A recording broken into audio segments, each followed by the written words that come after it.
Hi and welcome to Whiskey Shared. You're watching my review of Yamazaki Distiller's Reserve.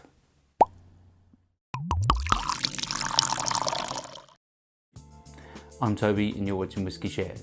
Welcome to my review of Yamazaki Distiller's Reserve. This is a Japanese single malt whiskey from Suntory, and it comes from the Yamazaki Distillery, which is the oldest in Japan, this year celebrating 100 years. This particular whiskey retails for around £70 in the UK. It's 43% ABV. It is coloured as far as I'm aware, and it's made up of a combination of different barrelled whiskey, including sherry. Should we find out what it tastes like? On to the whiskey. So before I start nosing and tasting, let's have a quick look at the colour. I'd say that's like a deep gold, but as I did mention earlier, it is most likely coloured. Let's start with the nose. So to start with, this doesn't give away too much on the nose. I'm getting some heather honey. Really is quite nice. There's a hint of sort of floral in there. There's also like that cereal sort of malted barley character in the background. I get like pear drops, those pear drop sweets. And I'm also getting like a hint of red berries. But as far as the nose goes, it doesn't give away much. Let's move on to the palate.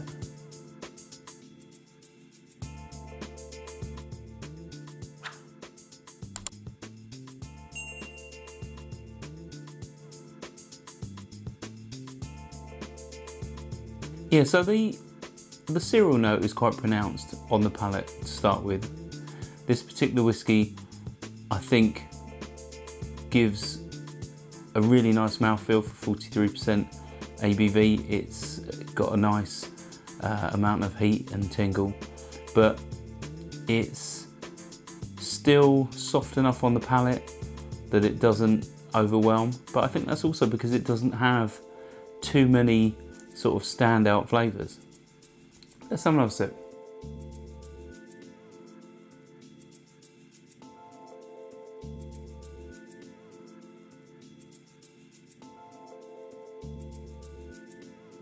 Yeah, so along with that lovely cereal note I picked up first, there is that heather honey like I picked up on the nose.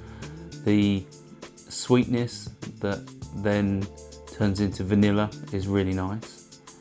There's a slight earthy, almost herbal note, which comes with that sort of heather sort of, it's quite soft. It's not dominating that flavour, but it really is quite nice. Let's have one final sip.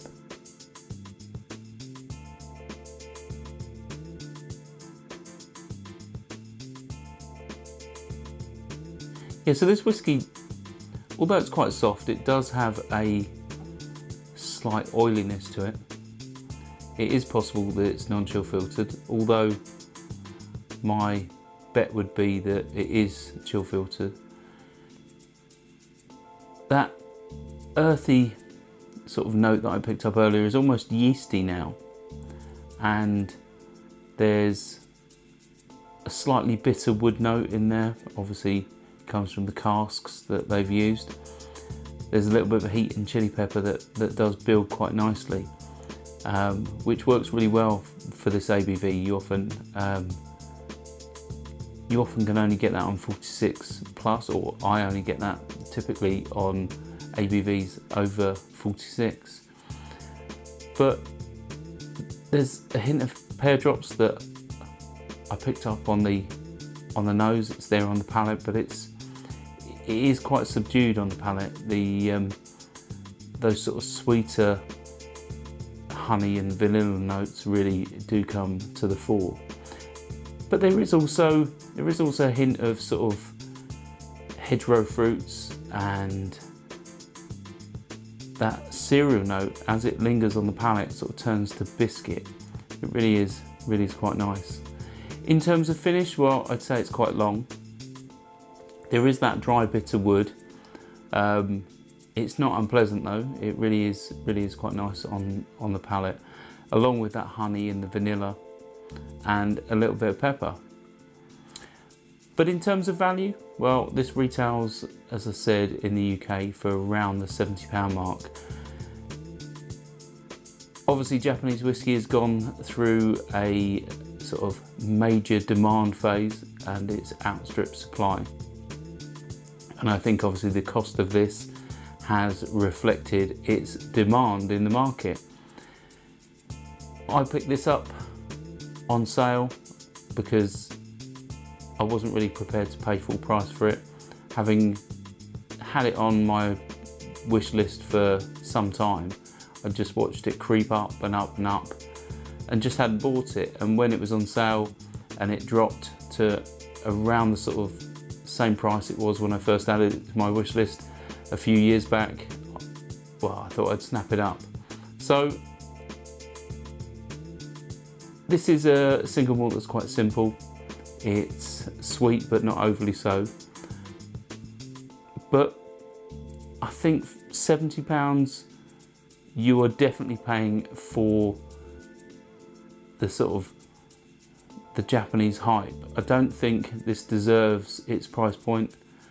I think around the sort of £45 to £50 mark would be reasonable, but I don't think we're ever going to see it at that price again. So it's a tough one because I don't think people will stretch for the 12-year-old generally, as that's over £125. So I think if you want a Yamazaki single malt, this is probably the only way of trying it at, dare I say, a reasonable cost. But it probably won't blow your socks off. So it's a difficult one. I think